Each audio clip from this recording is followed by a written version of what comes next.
लक्ष्मी जी के प्रादुर्भाव की कथा, समुद्र मंथन और अमृत प्राप्ति। भीष्म जी ने कहा, मुने, मैंने तो सुना था लक्ष्मी जी क्षीर समुद्र से प्रकट हुई हैं, फिर आपने यह कैसे कहा कि वे भृगु की पत्नी ख्याति के गर्भ से उत्पन्न हुई? पुलस्त्य जी कहते हैं, राजन, तुमने मुझसे जो प्रश्न किया है उसका उत्तर सुनो। लक्ष्मी जी के जन्म का संबंध समुद्र से है। यह बात मैंने भी ब्रह्मा जी के मुख से सुन रखी है।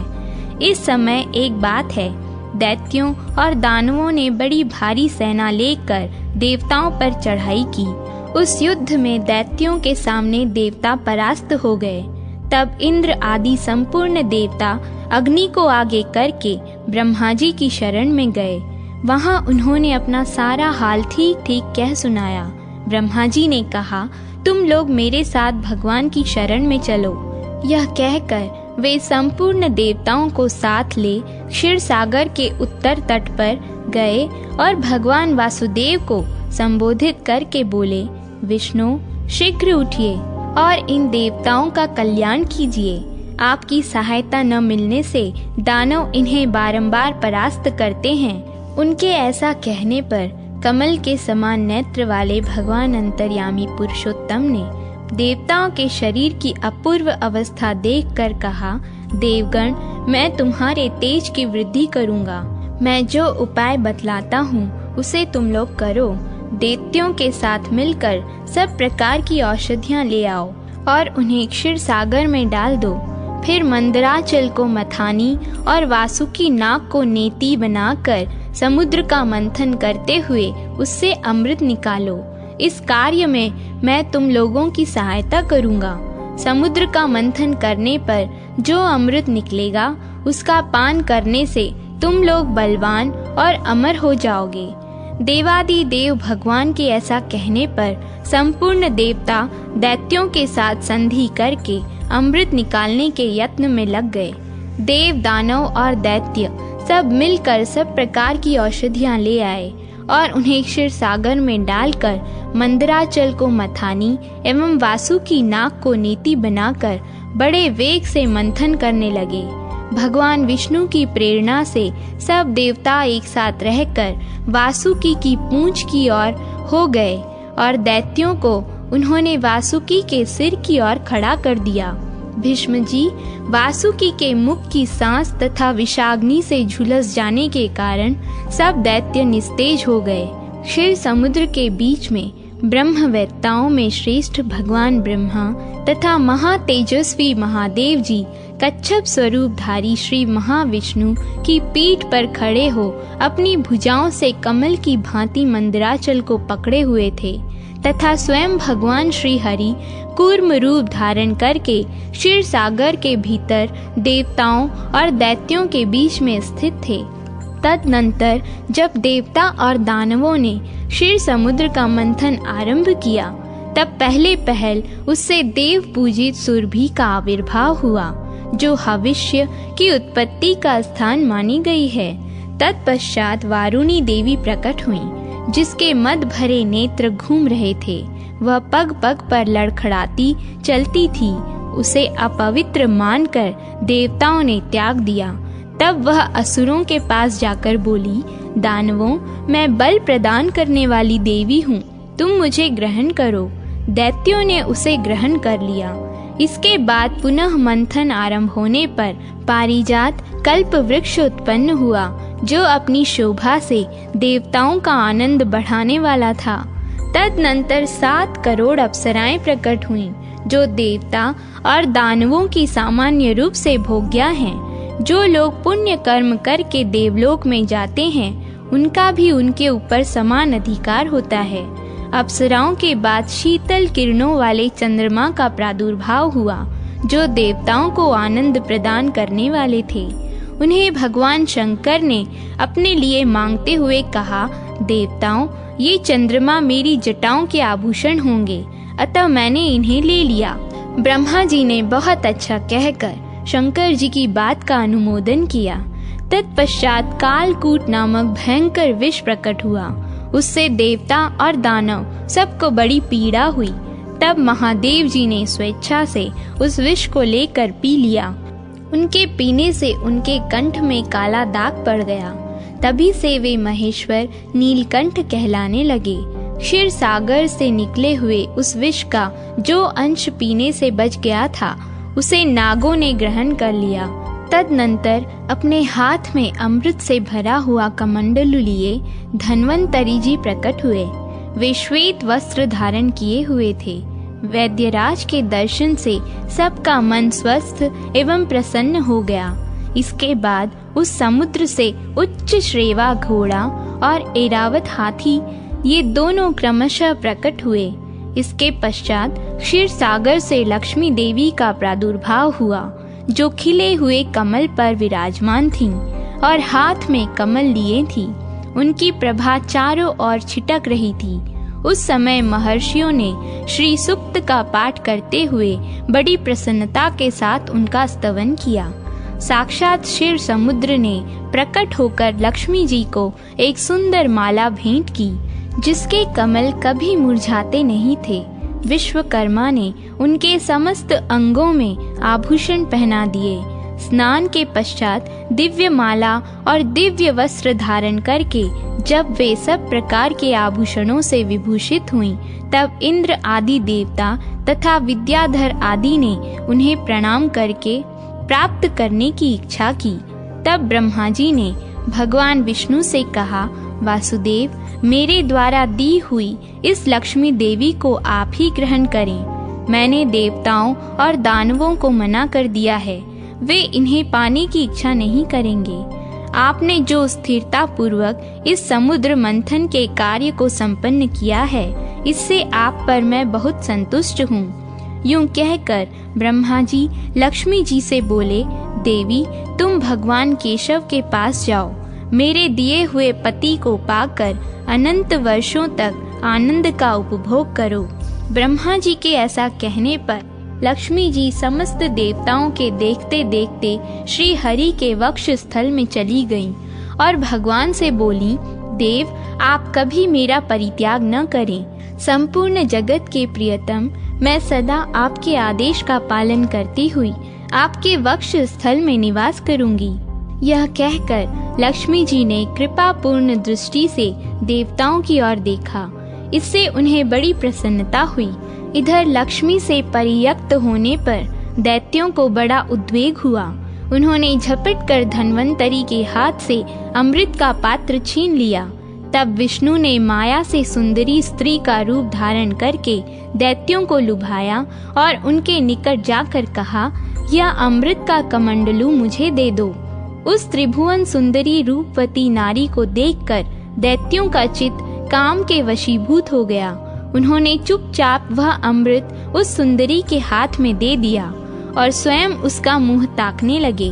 दानवों से अमृत लेकर भगवान ने देवताओं को दे दिया और इंद्र आदि देवता तत्काल उस अमृत को पी गए। यह देख दैत्य गण भांति भांति के अस्त्र शस्त्र और तलवारें हाथ में लेकर देवताओं पर टूट पड़े, परंतु देवता अमृत पीकर बलवान हो चुके थे। उन्होंने दैत्य सेना को परास्त कर दिया। देवताओं की मार पड़ने पर दैत्यों ने भागकर चारों दिशाओं की शरण ली और कितने ही पाताल में घुस गए। तब संपूर्ण देवता आनंद मग्न हो शंख चक्र और गदा धारण करने वाले भगवान श्री विष्णु को प्रणाम करके स्वर्ग लोक को चले गए। तब से सूर्य देव की प्रभा स्वच्छ हो गई। वे अपने मार्ग से चलने लगे। भगवान अग्निदेव भी मनोहर दीप्ति से युक्त हो प्रज्वलित होने लगे तथा सब प्राणियों का मन धर्म में संलग्न रहने लगा। भगवान विष्णु से सुरक्षित होकर समस्त त्रिलोकी श्री संपन्न हो गई। उस समय समस्त लोकों को धारण करने वाले ब्रह्मा जी ने देवताओं से कहा, देवगण, मैंने तुम्हारी रक्षा के लिए भगवान श्री विष्णु को तथा देवताओं के स्वामी उमापति महादेव जी को नियत किया है। वे दोनों तुम्हारे योगक्षेम का निर्वाह करेंगे। तुम सदा उनकी उपासना करते रहना, क्योंकि वे तुम्हारा कल्याण करने वाले हैं। उपासना करने से ये दोनों महानुभाव सदा तुम्हारे क्षेम के साधक और वरदायक होंगे। यूं कहकर भगवान ब्रह्मा अपने धाम को चले गए। उनके जाने के बाद इंद्र ने देवलोक की राह ली। तत्पश्चात श्री हरि और शंकर जी भी अपने अपने धाम वैकुंठ और कैलाश में जा पहुँचे। तदनंतर देवराज इंद्र तीनों लोकों की रक्षा करने लगे। महाभाग, इस प्रकार लक्ष्मी जी क्षीर सागर से प्रकट हुई थी। यद्यपि वे सनातनी देवी हैं, तो भी एक समय भृगु की पत्नी ख्याति के गर्भ से भी उन्होंने जन्म ग्रहण किया था। सती का देह त्याग और दक्ष यज्ञ विध्वंस। भीष्म जी ने पूछा, ब्राह्मण, दक्ष कन्या सती तो बड़ी शुभ लक्षणा थी, उन्होंने अपने शरीर का त्याग क्यों किया? तथा भगवान रुद्र ने किस कारण से दक्ष के यज्ञ का विध्वंस किया? पुलस्त्य जी ने कहा, भीष्म, प्राचीन काल की बात है। दक्ष ने गंगा द्वार में यज्ञ किया। उसमें देवता, असुर, पितर और महर्षि सब बड़ी प्रसन्नता के साथ पधारे। इंद्र सहित देवता, नाग, यक्ष, गरुड़, लताएं, औषधियाँ, कश्यप, भगवान अत्रि, मैं, पुलह, क्रंतु, प्राचेतस, अंगिरा तथा महातपस्वी वशिष्ठ जी भी उपस्थित हुए। वहाँ सब और से बराबर वेदी बनाकर उसके ऊपर चातुर्होत्र की स्थापना हुई। उस यज्ञ में महर्षि वशिष्ठ होता, अंगिरा अर्धवर्यु, बृहस्पति उद्गाता तथा नारद जी ब्रह्मा हुए। जब यज्ञ कर्म आरंभ हुआ और अग्नि में हवन होने लगा, उस समय तक देवताओं के आने का क्रम जारी रहा। स्थावर और जंगम सभी प्रकार के प्राणी वहां उपस्थित थे। इसी समय ब्रह्मा जी अपने पुत्रों के साथ आकर यज्ञ के सभासद हुए तथा साक्षात भगवान श्री विष्णु भी यज्ञ की रक्षा के लिए वहां पधारे। 8 वसु, 12 आदित्य, 2 अश्विनी कुमार, 49 मरुदगण तथा 14 मनु भी वहां आए थे। इसी प्रकार यज्ञ होने लगा। अग्नि में आहुतियां पड़ने लगी। वहां भक्ष्य भोज्य सामग्री का बहुत ही सुंदर और भारी ठाट बाट था। ऐश्वर्य की पराकाष्ठा दिखाई देती थी। चारों ओर से 10 योजन भूमि यज्ञ के समारोह से पूर्ण थी। वहां एक विशाल वेदी बनाई गई थी, जहां सब लोग एकत्रित थे। शुभ लक्षणा सती ने इन सारे आयोजनों को देखा और यज्ञ में आए हुए इंद्र आदि संपूर्ण देवताओं को लक्ष्य किया। इसके बाद वे अपने पिता से विनय युक्त वचन बोली। सती ने कहा, पिताजी, आपके यज्ञ में संपूर्ण देवता और ऋषि पधारे हैं। देवराज इंद्र अपनी धर्म पत्नी शची के साथ ऐरावत पर चढ़कर आए हैं। पापियों का दमन करने वाले तथा धर्मात्माओं के रक्षक परम धर्मिष्ठ यमराज भी धूमोर्णा के साथ दृष्टिगोचर हो रहे हैं। जल जंतुओं के स्वामी वरुण देव अपनी पत्नी गौरी के साथ इस यज्ञ मंडप में सुशोभित हैं। यक्षों के राजा कुबेर भी अपनी पत्नी के साथ आए हैं। देवताओं के मुख स्वरूप अग्निदेव ने भी यज्ञ मंडप में पदार्पण किया है। वायु देवता अपने 49 गणों के साथ और लोक पावन सूर्य देव अपनी भार्या संज्ञा के साथ पधारे हैं। महान यशस्वी चंद्रमा भी सब पत्नी का आए हैं। 8 वसु और 2 अश्विनी कुमार भी उपस्थित हैं। इनके सिवा वृक्ष, वनस्पति, गंधर्व, अप्सराएं, विद्याधर, भूतों के समुदाय, बेताल, यक्ष, राक्षस, भयंकर कर्म करने वाले पिशाच तथा दूसरे प्राणधारी जीव भी यहाँ मौजूद हैं। भगवान कश्यप शिष्यों सहित वशिष्ठ जी, पुलस्त्य, पुलह, सनकादि महर्षि तथा भूमंडल के समस्त पुण्यात्मा राजा यहाँ पधारे हैं। अधिक क्या कहूँ, ब्रह्मा जी की बनाई हुई सारी सृष्टि ही यहाँ आ पहुँची है। ये हमारी बहनें हैं, ये भांजे हैं और ये बहनोई हैं।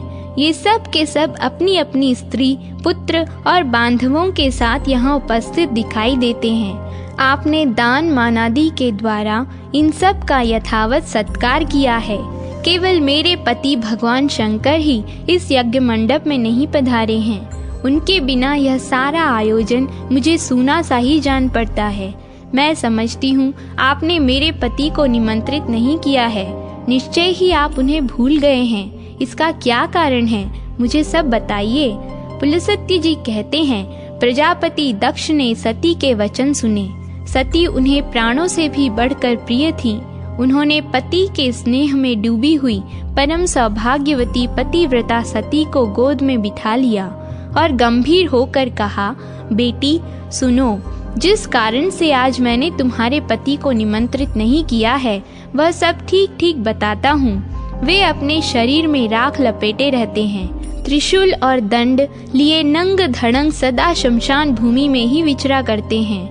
व्याघ्र चर्म पहनते और हाथी का चमड़ा ओढ़ते हैं। कंधे पर नर मुंडों की माला और हाथ में खटवांग, यही उनके आभूषण हैं।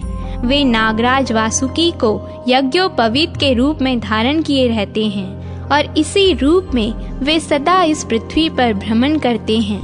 इसके सिवा और भी बहुत से घृणित कार्य तुम्हारे पति देवता करते रहते हैं। यह सब मेरे लिए बड़ी लज्जा की बात है।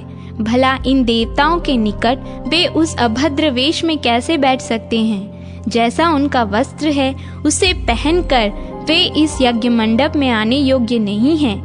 बेटी, इन्हीं दोषों के कारण तथा लोक लज्जा के भय से मैंने उन्हें नहीं बुलाया। जब यज्ञ समाप्त हो जाएगा तब मैं तुम्हारे पति को ले आऊंगा और त्रिलोकी में सबसे बढ़ चढ़ कर उनकी पूजा करूंगा, साथ ही तुम्हारा भी यथावत सत्कार करूंगा। अतः इसके लिए तुम्हें खेद या क्रोध नहीं करना चाहिए। भीष्म, प्रजापति दक्ष के ऐसा कहने पर सती को बड़ा शोक हुआ। उसकी आंखें क्रोध से लाल हो गईं। वे पिता की निंदा करती हुई बोली, तात, भगवान शंकर ही संपूर्ण जगत के स्वामी हैं। वे ही सबसे श्रेष्ठ माने गए हैं। समस्त देवताओं को जो ये उत्तमोत्तम स्थान प्राप्त हुए हैं, ये सब परम बुद्धिमान महादेव जी के ही दिए हुए हैं। भगवान शिव में जितने गुण हैं उनका पूर्णतया वर्णन करने में ब्रह्मा जी की जिह्वा भी समर्थ नहीं है। वे ही सबके धाता और विधाता हैं। वे ही दिशाओं के पालक हैं। भगवान रुद्र के प्रसाद से ही इंद्र को स्वर्ग का आधिपत्य प्राप्त हुआ है। यदि रुद्र में देवत्व है, यदि वे सर्वत्र व्यापक और कल्याण स्वरूप हैं, तो इस सत्य के प्रभाव से शंकर जी आपके यज्ञ का विध्वंस कर डालें। इतना कहकर सती योगस्थ हो गईं और उन्होंने ध्यान लगाया और अपने ही शरीर से प्रकट हुई अग्नि के द्वारा अपने को भस्म कर दिया। उस समय देवता, असुर, नाग, गंधर्व और गुहक यह क्या कहते ही रह गए, किंतु क्रोध में भरी हुई सती ने गंगा के तट पर अपने देह का त्याग कर दिया। गंगा जी के पश्चिमी तट पर वह स्थान आज भी सौनक तीर्थ के नाम से प्रसिद्ध है। भगवान रुद्र ने जब यह समाचार सुना तब अपनी पत्नी की मृत्यु से उन्हें बड़ा दुख हुआ और उनके मन में समस्त देवताओं के देखते देखते उस यज्ञ को नष्ट कर डालने का विचार उत्पन्न हुआ।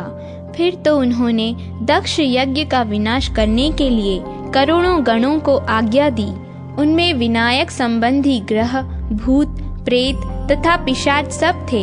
यज्ञ मंडप में पहुंचकर उन्होंने सब देवताओं को परास्त किया और उन्हें भगाकर उस यज्ञ को तहस नहस कर डाला। यज्ञ नष्ट हो जाने से दक्ष का सारा उत्साह जाता रहा। वे उद्योग शून्य होकर देवादिदेव पिनाकधारी भगवान शिव के पास डरते डरते गए और इस प्रकार बोले, देव, मैं आपके प्रभाव को नहीं जानता था। आप देवताओं के प्रभु और ईश्वर हैं। इस जगत के अधीश्वर भी आप ही हैं। आपने संपूर्ण देवताओं को जीत लिया। महेश्वर, अब मुझ पर कृपा कीजिए और अपने सब गणों को लौटाइए। दक्ष प्रजापति ने भगवान शंकर की शरण में जाकर जब इस प्रकार उनकी स्तुति और आराधना की, तब भगवान ने कहा, प्रजापते, मैंने तुम्हें यज्ञ का पूरा पूरा फल दे दिया। तुम अपनी संपूर्ण कामनाओं की सिद्धि के लिए यज्ञ का उत्तम फल प्राप्त करोगे। भगवान के ऐसा कहने पर दक्ष ने उन्हें प्रणाम किया और सब गणों के देखते देखते वे अपने निवास स्थान को चले गए। उस समय भगवान शिव अपनी पत्नी के वियोग से गंगा द्वार में ही जाकर रहने लगे। हाय, मेरी प्रिया कहाँ चली गई? इस प्रकार कहते हुए वे सदा सती के चिंतन में लगे रहते थे। तदनंतर एक दिन देवर्षि नारद महादेव जी के समीप आए और इस प्रकार बोले, देवेश्वर, आपकी पत्नी सती देवी, जो आपको प्राणों के समान प्रिय थीं, देह त्याग के पश्चात इस समय हिमवान की कन्या होकर प्रकट हुई हैं। मेना के गर्भ से उनका आविर्भाव हुआ है। वे लोक के तात्विक अर्थ को जानने वाली थी। उन्होंने इस समय दूसरा शरीर धारण किया है। नारद जी की बात सुनकर महादेव जी ने ध्यानस्थ हो देखा कि सती अवतार ले चुकी हैं। इससे उन्होंने अपने को कृतकृत्य माना और स्वस्थ चित्त होकर रहने लगे। फिर जब पार्वती देवी यौवनावस्था को प्राप्त हुई, तब शिव जी ने पुनः उनके साथ विवाह किया। भीष्म, पूर्व काल में जिस प्रकार दक्ष का यज्ञ नष्ट हुआ था, उसका इस रूप में मैंने तुमसे वर्णन किया है।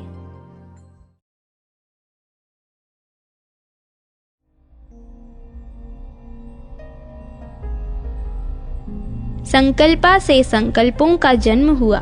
अब वसु की सृष्टि का वर्णन सुनो। जो देवगण अत्यंत प्रकाशमान और संपूर्ण दिशाओं में व्यापक हैं, वे वसु कहलाते हैं। उनके नाम सुनो।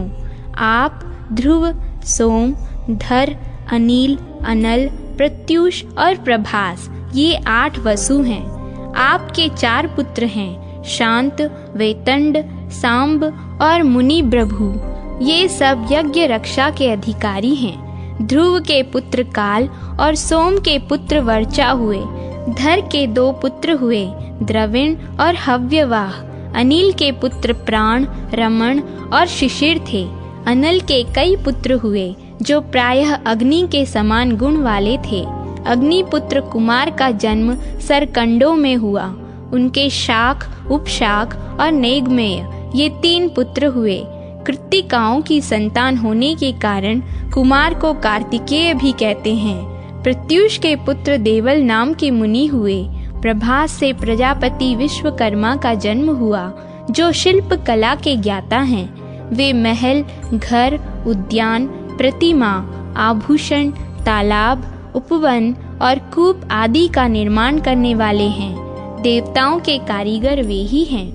अजेकपाद, अहिर्बुर्धन्य, विरूपाक्ष, रैवत, हर, बहुरूप, त्र्यंबक, सावित्र, जयंत, पिनाकी और अपराजित, ये 11 रुद्र कहे गए हैं। ये गणों के स्वामी हैं। इनके मानस संकल्प से उत्पन्न 84 करोड़ पुत्र हैं, जो रुद्र गण कहलाते हैं। वे श्रेष्ठ त्रिशूल धारण किए रहते हैं। उन सब को अविनाशी माना गया है। जो गणेश्वर संपूर्ण दिशाओं में रहकर सबकी रक्षा करते हैं, वे सब सुरभि के गर्भ से उत्पन्न उन्हीं के पुत्र पौत्रादि हैं। अब मैं कश्यप जी की स्त्रियों से उत्पन्न पुत्र पौत्रों का वर्णन करूंगा। अदिति, दिति, दनु, अरिष्टा, सुरसा, सुरभि, विनता, ताम्रा, क्रोधवशा, इरा, कद्रु, खसा और मुनि, ये कश्यप जी की पत्नियों के नाम हैं। इनके पुत्रों का वर्णन सुनो। चाक्षुष मनवंतर में जो तुषित नाम से प्रसिद्ध देवता थे, वे ही वैवस्वत मनवंतर में 12 आदित्य हुए। उनके नाम हैं इंद्र, धाता, भग, त्वष्टा, मित्र, वरुण, अर्यमा, विवस्वान, सविता, पूषा, अंशुमान और विष्णु। ये सहस्त्रों किरणों से सुशोभित 12 आदित्य माने गए हैं। इन श्रेष्ठ पुत्रों को देवी अदिति ने मरीचि नंदन कश्यप के अंश से उत्पन्न किया था। कृशाश्व नामक ऋषि से जो पुत्र हुए, उन्हें देव प्रहरण कहते हैं। ये देवगण प्रत्येक मनवंतर और प्रत्येक कल्प में उत्पन्न एवं विलीन होते रहते हैं। भीष्म, हमारे सुनने में आया है कि दिति ने कश्यप जी से 2 पुत्र प्राप्त किए, जिनके नाम थे हिरण्यकश्यपु और हरिण्याक्ष। हिरण्यकश्यपु से 4 पुत्र उत्पन्न हुए, प्रहलाद, अनुहाद, संहाद और हाद। प्रहलाद के 4 पुत्र हुए, आयुष्मान, शिबी, वाष्कली और चौथा विरोचन। विरोचन को बलि नामक पुत्र की प्राप्ति हुई। बलि के 100 पुत्र हुए। उनमें बाण जेठा था, गुणों में भी वह सबसे बड़ा चढ़ा था। बाण के 1000 बाहें थी तथा वह सब प्रकार के अस्त्र चलाने की कला में भी पूरा प्रवीण था। त्रिशूलधारी भगवान शंकर उसकी तपस्या से संतुष्ट होकर उसके नगर में निवास करते थे। बाणासुर को महाकाल की पदवी तथा साक्षात पिनाक पाणी भगवान शिव की समानता प्राप्त हुई। वह महादेव जी का सहचर हुआ। हिरण्याक्ष के उलुक, शकुनी, भूत संतापन और महाभीम ये 4 पुत्र थे। इनसे 27 करोड़ पुत्र पौत्रों का विस्तार हुआ। वे सभी महाबली, अनेक रूपधारी तथा अत्यंत तेजस्वी थे। दनु ने कश्यप जी से 100 पुत्र प्राप्त किए। वे सभी वरदान पाकर उन्मत्त थे। उनमें सबसे ज्येष्ठ और अधिक बलवान विप्रचित्ति था। दनु के शेष पुत्रों के नाम स्वरभानु और वृषपर्वा आदि थे। स्वरभानु से सुप्रभा और पुलोमा नामक दानव से शची नाम की कन्या हुई। मय के 3 कन्याएं हुईं, उपदानवी, मंदोदरी और कुहू।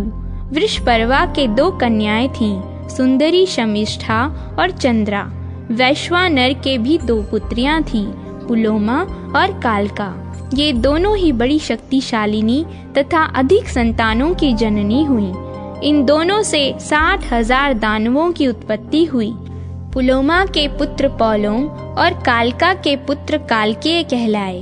ब्रह्मा जी से वरदान पाकर ये मनुष्यों के लिए अवध्य हो गए थे और हिरण्यपुर में निवास करते थे। फिर भी ये अर्जुन के हाथ से मारे गए।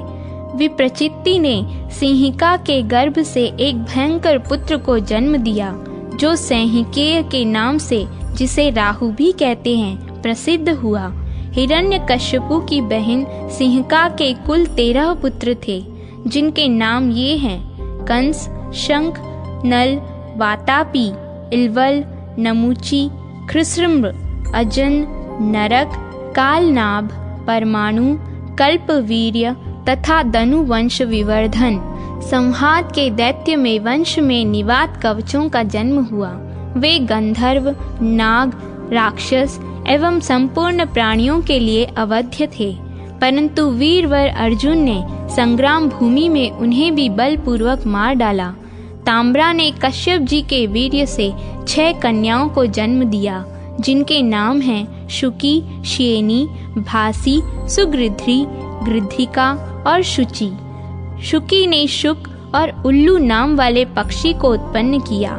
श्येनी ने शैनो, बाजों को तथा भासी ने कुरर नामक पक्षियों को जन्म दिया। गृध्री के गृद्ध और सुगृद्धि से कबूतर उत्पन्न हुए तथा शुचि ने हंस, सारस, कारंड एवं प्लव नाम के पक्षियों को जन्म दिया। यह ताम्रा के वंश का वर्णन हुआ। अब विंता की संतानों का वर्णन सुनो। पक्षियों में श्रेष्ठ गरुड़ और अरुण विंता के पुत्र हैं तथा उनके एक सौदामणि नाम की कन्या भी है, जो यह आकाश में चमकती दिखाई देती है। अरुण के 2 पुत्र हुए, संपाति और जटायु। संपाति के पुत्रों का नाम बभ्रू और शीघ्रग है। उनमें शीघ्रग विख्यात है। जटायु के भी 2 पुत्र हुए, कर्णिकार और शतगामी। वे दोनों ही प्रसिद्ध थे। इन पक्षियों के असंख्य पुत्र पौत्र हुए। सुरसा के गर्भ से 1000 सर्पों की उत्पत्ति हुई तथा उत्तम व्रत का पालन करने वाली कद्रु ने 1000 मस्तक वाले 1 सहस्त्र नागों को पुत्र के रूप में प्राप्त किया। उनमें 26 नाग प्रधान एवं विख्यात हैं: शेष, वासुकी, करकोटक, शंख, एरावत, कंबल, धनंजय, महानील, पद्म, अश्वतर, तक्षक, एलापत्र, महापद्म, धृतराष्ट्र, बलाहक, शंखपाल, महाशंख, पुष्पदंत, सुभावन, शंखरोमा, नहुष, रमण, पाणिनि, कपिल, दुर्मुख तथा पतंजलि मुख। इन सब के पुत्र पौत्रों की संख्या का अंत नहीं है। इनमें से अधिकांश नाग पूर्व काल में राजा जनमेय के यज्ञ मंडप में जला दिए गए। क्रोधवशा ने अपने ही नाम के क्रोधवंश संज्ञक राक्षस समूह को उत्पन्न किया। उनकी बड़ी बड़ी दाढ़ें थी। उनमें से 10 लाख क्रोधवश भीमसेन के हाथ से मारे गए। सुरभि ने कश्यप जी के अंश से रुद्रगण, गाय, भैंस तथा सुंदरी स्त्रियों को जन्म दिया। मुनि से मुनियों का समुदाय तथा अप्सराएं प्रकट हुईं। अरिष्टा ने बहुत से किन्नरों और गंधर्वों को जन्म दिया। ईर्षा से तृण, वृक्ष, लताएं और झाड़ियां, इन सब की उत्पत्ति हुई। खसा ने करोड़ों राक्षसों और यक्षों को जन्म दिया। भीष्म, ये सैकड़ों और हजारों कोटियां कश्यप जी की संतानों की हैं। यह स्वरोचिष मनवंतर की सृष्टि बताई गई है। सबसे पीछे दिति ने कश्यप जी से 49 मरुद गणों को उत्पन्न किया, जो सब के सब धर्म के ज्ञाता और देवताओं के गणों की उत्पत्ति, भिन्न भिन्न समुदाय के राजाओं तथा 14 मनवंतरों का वर्णन। भीष्म जी ने पूछा, ब्राह्मण, दिति के पुत्र मरुद गणों की उत्पत्ति किस प्रकार हुई? वे देवताओं के प्रिय कैसे हो गए? देवता तो दैत्यों के शत्रु हैं, फिर उनके साथ मरुद गणों की मैत्री क्यों कर संभव हुई? पुलस्त्य जी ने कहा, भीष्म, पहले देवासुर संग्राम में भगवान श्री विष्णु और देवताओं के द्वारा अपने पुत्र पौत्रों के मारे जाने पर दिति को बड़ा शोक हुआ। वे आर्द्र होकर परम उत्तम भूलोक में आईं और सरस्वती के तट पर पुष्कर नाम के शुभ एवं महान तीर्थ में रहकर सूर्य देव की आराधना करने लगी। उन्होंने बड़ी उग्र तपस्या की। दैत्य माता दिति ऋषियों के नियमों का पालन करती और फल खाकर रहती थी। वे कृच्छ, चांद्रायण आदि कठोर व्रतों के पालन द्वारा तपस्या करने लगी।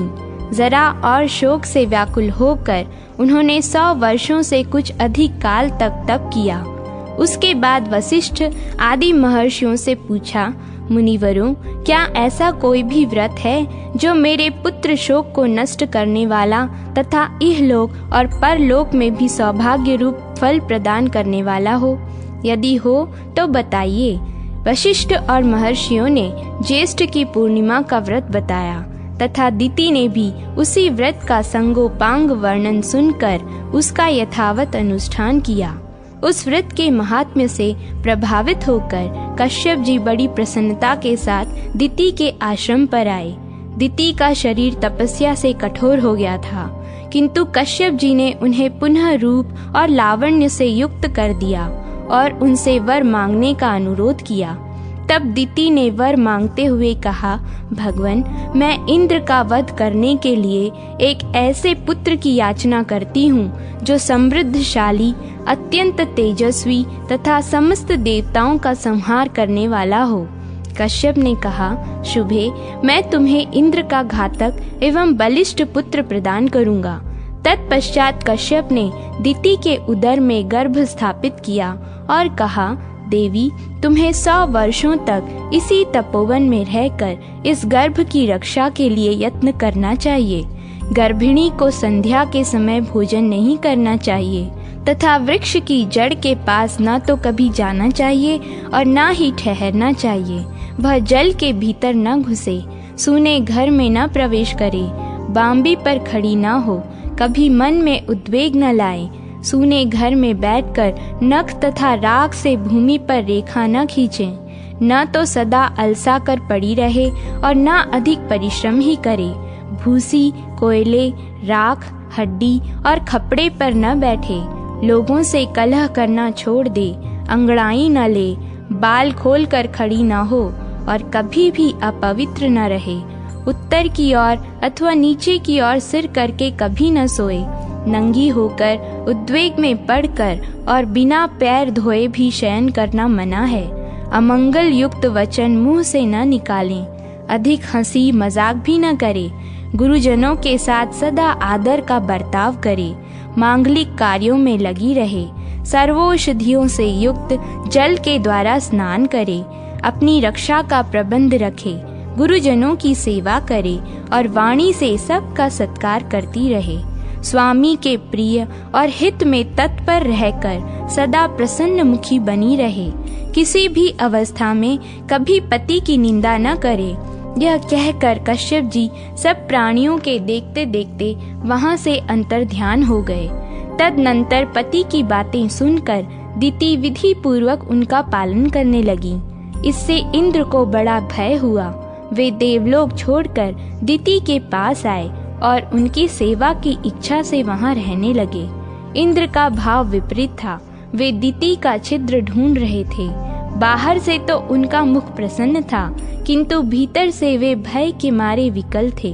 वे ऊपर से ऐसा भाव जताते थे मानो दिति के कार्य और अभिप्राय को जानते ही न हो, परंतु वास्तव में अपना काम बनाना चाहते थे। तदनंतर जब 100 वर्ष की समाप्ति में 3 ही दिन बाकी रह गए, तब दिति को बड़ी प्रसन्नता हुई। वे अपने को कृतार्थ मानने लगीं तथा उनका हृदय विस्मय विमुग्ध रहने लगा। उस दिन वे पैर धोना भूल गईं और बाल खोले हुए ही सो गईं। इतना ही नहीं, निद्रा के भार से दबी होने के कारण दिन में उनका सिर कभी नीचे की ओर हो गया।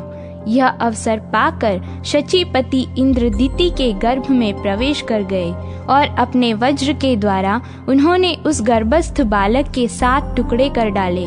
तब वे 7 टुकड़े सूर्य के समान तेजस्वी 7 कुमारों के रूप में परिणत हो गए और रोने लगे। उस समय दानव शत्रु इंद्र ने उन्हें रोने से मना किया तथा पुनः उनसे एक एक के 7 टुकड़े कर दिए।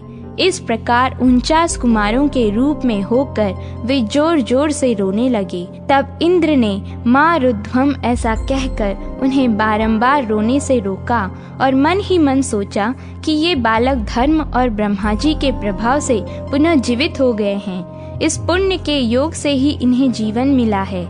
ऐसा जानकर वे इस निश्चय पर पहुँचे कि यह पौर्णमासी व्रत का फल है। निश्चय ही इस व्रत का अथवा ब्रह्मा जी की पूजा का यह परिणाम है कि वज्र से मारे जाने पर भी इनका विनाश नहीं हुआ। ये एक से अनेक हो गए, फिर भी उदर की रक्षा हो रही है। इसमें संदेह नहीं कि ये अवध्य हैं, इसलिए ये देवता हो जाएं।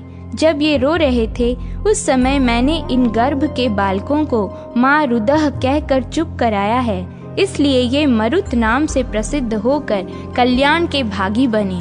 ऐसा विचार कर इंद्र ने दिति से कहा, माँ मेरा अपराध क्षमा करो।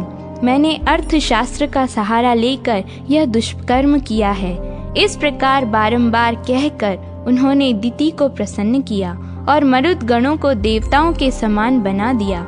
तत्पश्चात देवराज ने पुत्रों सहित दिति को विमान पर बिठाया और उनको साथ लेकर वे स्वर्ग को चले गए। मरुदगण यज्ञ भाग के अधिकारी हुए। उन्होंने असुरों से मेल नहीं किया, इसलिए वे देवताओं के प्रिय हुए। भीष्म जी ने कहा, ब्राह्मण आपने आदि सर्ग और प्रतिसर्ग का विस्तार के साथ वर्णन किया। अब जिनके जो स्वामी हों उनका वर्णन कीजिए।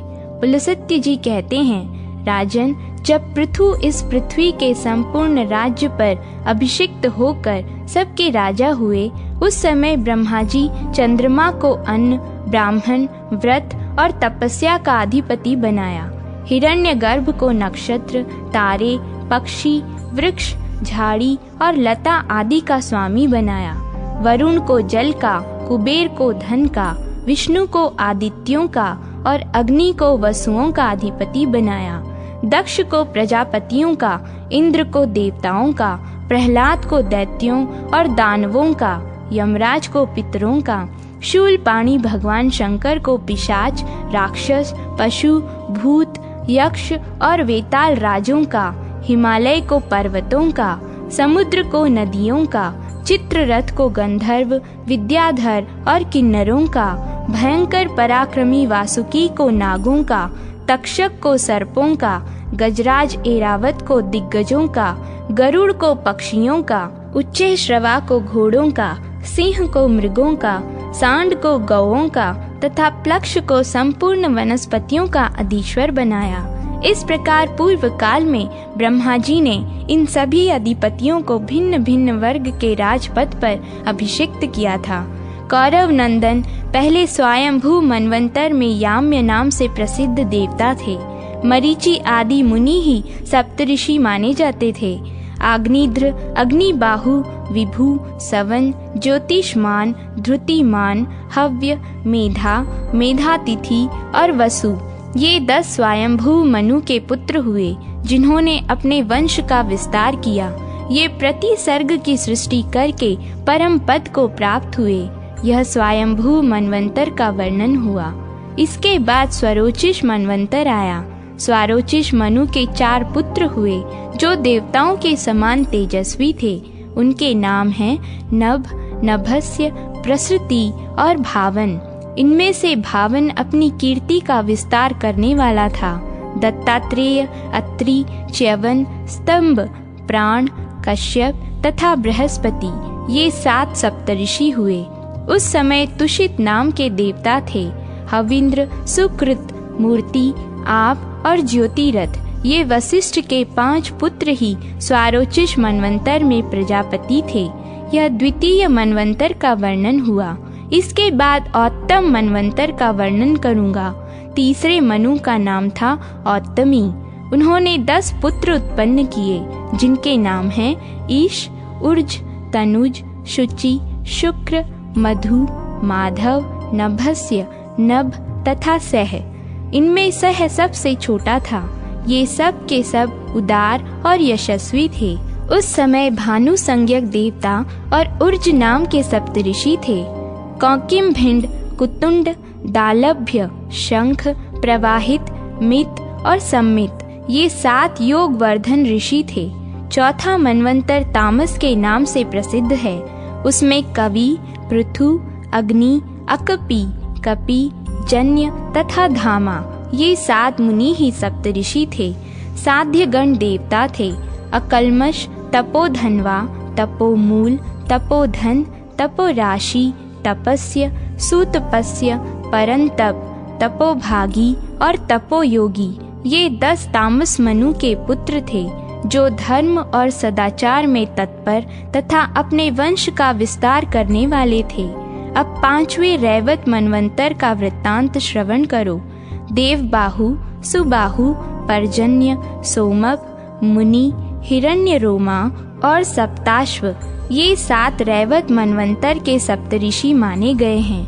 भूतरजा तथा प्रकृति नाम वाले देवता थे तथा वरुण, तप्तदर्शी, चितिमान, हव्यक, कवि, मुक्त, निरुत्सुक, सत्व, विमोह और प्रकाशक ये 10 रैवत मनु के पुत्र हुए जो धर्म, पराक्रम और बल से संपन्न थे। इसके बाद चाक्षुष मनवंतर में भृगु, सुधामा, विरज, विष्णु, नारद, विवस्मान और अभिमानी ये 7 सप्तऋषि हुए। उस समय लेख नाम से प्रसिद्ध देवता थे। इसके सिवा ऋभु, पृथक भूत, वारीमूल और दिवोका नाम के देवता भी थे। इस प्रकार चाक्षुष मनवंतर में देवताओं की 5 योनियां थीं। चाक्षुष मनु के 10 पुत्र हुए जो रुरु आदि नाम से प्रसिद्ध थे। अब 7वें मनवंतर का वर्णन करूंगा जिसे वैवस्वत मनवंतर कहते हैं। इस समय अत्रि, वशिष्ठ, कश्यप, गौतम, योगी, भरद्वाज, विश्वामित्र और जमदग्नि ये 7 ऋषि ही सप्तऋषि थे। ये धर्म की व्यवस्था करके परम पद को प्राप्त होते हैं। अब भविष्य में होने वाले सावर्ण्य मनवंतर का वर्णन किया जाता है। उस समय अश्वत्थामा, ऋषशृंग, कौशिक्य, गालव, शतानंद, काश्यप तथा परशुराम ये सप्तऋषि होंगे।